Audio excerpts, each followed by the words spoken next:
بسم اللہ الرحمن الرحیم۔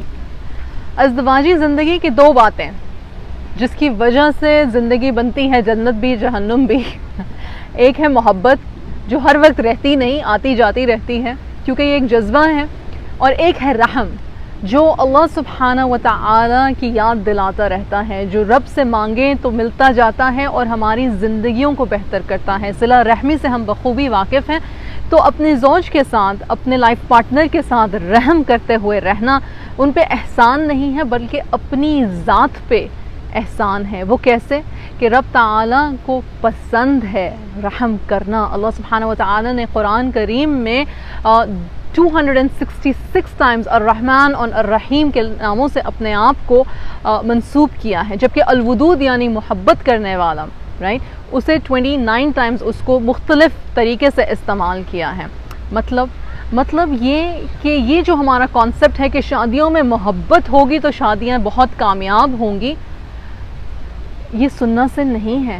شادیوں میں رحم ہوگا، خدا خوفی ہوگی، اپنی ذات کو اپنی رب کے آگے رکھ کے بہتر بنانے کی کوشش ہوگی، اور اپنی رب کو راضی کرنے کی خاطر سب کو راضی کرنا ممکن تو نہیں پر کوشش جاری رہے گی، تو ہاں ہماری شادیوں میں برکتیں ضرور آئیں گی۔ گاٹمن انسٹیٹیوٹ شادی کے انسٹیٹیوشن پہ بات کرتے ہوئے 4 چیزیں بتاتے ہیں، لیکن وہ ایسی ہیں جو ہمارے رسول صلی اللہ علیہ وسلم نے اور جو قرآن نے بیسکلی ہمیں بتا دی ہیں آج سے 1400 سال پہلے۔ وہ باتیں کیا ہیں؟ سب سے پہلے ایک دوسرے سے بدگمان مت ہو۔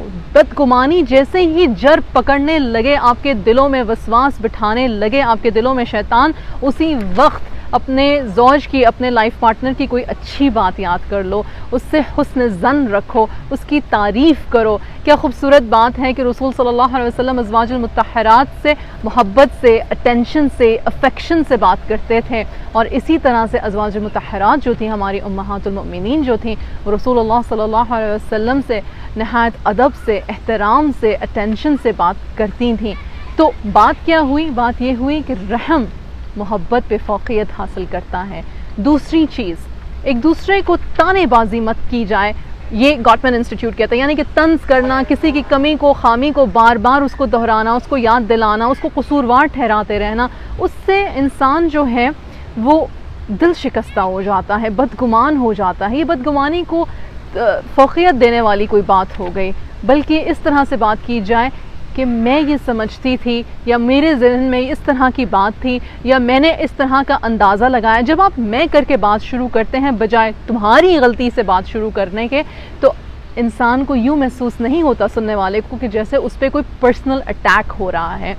تیسری چیز ہے ڈیفینسونیس، یعنی کہ کوئی غلطی ہوئی ہے یا نہیں ہوئی ہے، یا بچوں کی تربیت میں کوئی کمی بیشی ہو گئی ہے، یا کوئی ایسا مسئلہ ہوا جس میں کہ ہم یہ کہیں تمہیں یہ پتہ ہونا چاہیے تھا، تمہیں کیوں نہیں پتہ تھا۔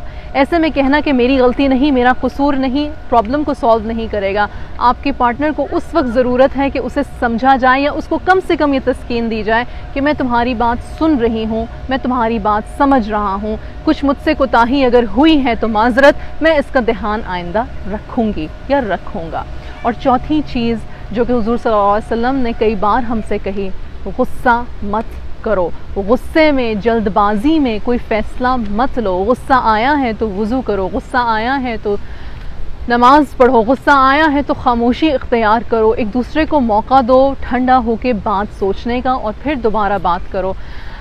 دیکھیں یہ 4 چیزیں سنت سے ہیں، قرآن سے ہیں۔ میں نے پہلے بات رکھی کہ رحم دلی کے بغیر یہ رشتہ نہیں چل سکتا۔ میں ایکسٹریم میرجز کی بات نہیں کر رہی، میں ظلم اور جبر کی بات نہیں کر رہی، پر میں یہ ضرور دعا مانگتی ہوں کہ یا رب ہمیں رحم کرنے کی توفیق عطا فرما، یا ارحم الراحمین ہمارے دلوں کو رحم سے بھر دے، ہمارے دلوں کو نور سے بھر دے، آپ کے حب کے نور سے بھر دے، اور اپنے نفس کے حب سے زیادہ ہمیں آپ کی رضا چاہیے ہو، آپ کی رضا کے لیے ہم بیسیکلی اپنی زندگیاں گزاریں۔ تو ہاں ایسے میں شادیاں ضرور کامیاب ہوں گی، گھروں میں برکتیں ہوں گی انشاءاللہ، اور بہت سارے ہمارے چھوٹے چھوٹے مسئلے جو ہماری انا کے ہیں، جو ہماری بدگمانیوں کے ہیں، وہ بھی شاید حل ہونا شروع ہو جائیں گے۔ انسان ہیں، خطا کے پتلے ہیں، انا سے اندھے ہو جاتے ہیں، پر جب یاد آ جائے کہ گھر ہمارا ابدی جو ہے وہ قبر ہے اور پھر لوٹ کے رب کے پاس جانا ہے. تو ایسے میں محبت سے زیادہ رحم ہماری ازدواجی زندگی کو خوبصورت بناتا ہے.